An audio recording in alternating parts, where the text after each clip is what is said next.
Hey guys, it's Chris Racine here back from C&H Small Engine again for another informative review video. This one's especially because this is actually a quote brand new machine right here you see in front of me. This is a late 2015.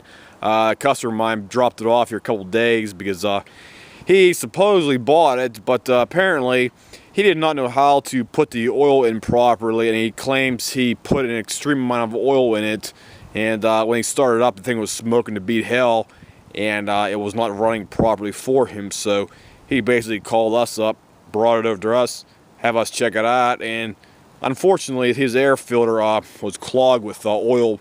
The spark plug was fouled out, and he had about 30 ounces of oil in the actual crankcase as well too. So we had to get it all cleaned up, fixed up for him and stuff like that. And this thing's actually a late production 2015. Basically what they do is they have the 2016s. They're currently made back in end of like 2015, so they can have them ready to go for the spring season out there for that. So whenever March, April, May rolls around, the machines are all ready to go in the actual showroom at Home Depot, Lowe's, Sears, basically all the big box stores that sell lawn and garden equipment out there like that. So this is basically a Husqvarna Hu700H. It's quote rear wheel drive. It has the quote brand new Honda engine on there for that, plus the actual valve cover is slightly different than the typical ones from like 3, 4, or 5 years ago. Plus this one also has what we want to call a newer revised auto choke on it as well too. And overall it looks in great shape. I personally like it. It looks really nice. We got done test running out here about a half an hour ago. The machine starts up great. One pull out there, doesn't smoke or hesitate or nothing out there. And for whatever reason, some of these machines like this one right here, they have new side discharge chute on a side right there. You can see that right there as well. And they do have revised knobs in the back for your height, the lowering and the adjustment for the height as well too. You can see that right there. They have one big actual arm in the back right there, as opposed to having 4 independent arms on each side. Plus the other thing is these drive wheels in the back with the, I'll show you a picture on our side right here. You got one big drive, or I should say you have the actual drive wheel, the whole wheel, the rear wheel is a lot bigger than the typical ones you see from like Sears or MTD, where they have a wheel that's slightly bigger than the front ones in the front, because you can see the front ones right there. The ones in the back, they're about, I'd say, twice the size. And plus on the inner side right there, so you can zoom in here, this whole underside here is they got a whole gear teeth all along the inner side of the actual gear for the actual wheel, so it actually probably puts more torque onto the actual wheel. So in my personal opinion, well, it should say in theory wise, it should actually make the transmission last longer and put less stress and strain on the transmission plus the drive wheels by having that type of feature. However, they do still have plastic gears on the wheel itself, as opposed to having metal against metal with the metal transmission gears and the metal wheel gears on it. So it's basically, if you want to call it like a 50-50 split on her. However, it's probably overall better than a typical having a small wheel than having a small gear next to it, because you're putting a lot more stress on the actual components right there, and having more stress being put on usually makes them last a lot less. So let me give you another screenshot on here, the other side here as well too. There's your new air box right there. It also has the hook up for your hose, your water hose. You can spray the deck underneath without actually cleaning it out the old-fashioned way with a regular scrape bar. And there's a side plate right down there. It's a Husqvarna Hu700H, as it says right there, and it's a 2016 year, even though they were made in 2015, late 2015 as well too. And there's a side of the actual logo.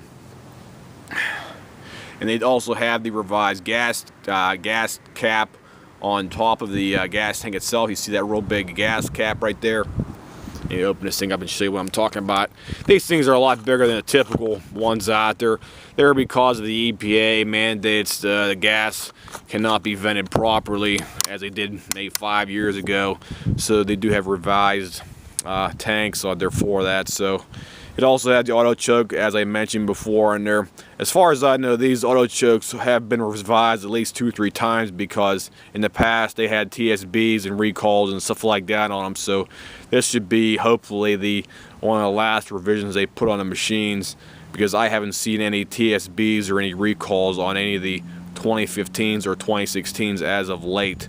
Because typically, if you're a small engine repair guy like me, typical in the independent shop, you can still get subscriptions to the most manufacturers' websites out there. You just gotta pay a little bit, and you can get like a monthly or yearly subscription to most of the recalls and TSBs and stuff like that you see in your shop on a week-to-week, monthly basis out there for that. The other thing is, I want to show you the air filter on here as well too, if I can get it out of here.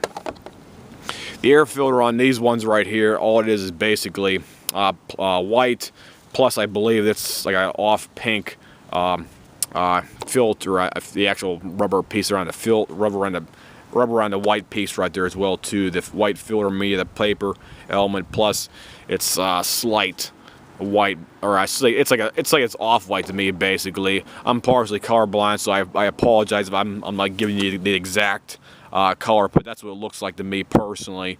And the older style of filters were actually like a greenish, it was like an aquamarine green material they had on here. But these new ones, it looks like they cheapened them up right here, and it looks like a Honda clone, like a Chinese garbage style air filter, even though it says Honda right on the actual thing right here as well too. It says Honda on here, and that's all it has. But I don't know what else to really do. It looks like they just cheapened them up, in my personal opinion. But that's my opinion. It's not really anything else about it, even though the machine works perfectly fine. So that's basically a rundown review of most of the aspects of the machine. They really didn't change any features on the upper handle. You still got the typical they call it like a 2-prong or 2 handle assembly right there for the traction drive on it, the Very drive. You can basically hold the handle down, plus you can also grip on one side or the other side. They're both, as far as I know, they're both independent, so you can both grab each one if you want, if you're left hand or right hand, whoever you prefer, or you can grab both at the same time. And sometimes this thing sticks on a little bit too, because it's rubber on here and it's going to grab on the back just a teeny bit. But other than that, machine starts up, runs okay for us. I'll give you a demo start up here too as well too, and you can see how it starts here. And so you can hold this camera nice and still, so watch out for that here. Here we go. Oh, gotta hold this camera nice and steady. Hold on, guys. There we go.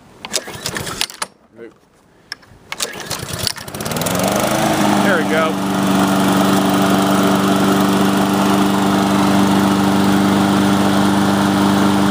That's good.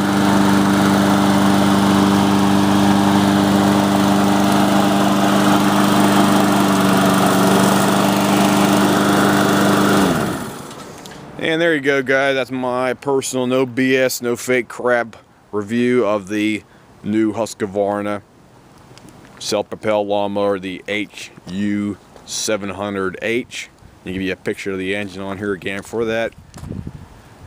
Right there, Hu700H Husqvarna, made by Husqvarna, but the engine's made by Honda for that. So they basically slapped the engine on the machine and called it a day. So if anybody has any questions, comments, whatnot, feel free to leave me a message here at the bottom of my page, and I'll try to answer any questions you guys have about something like this. I'll see you guys. Have a nice day.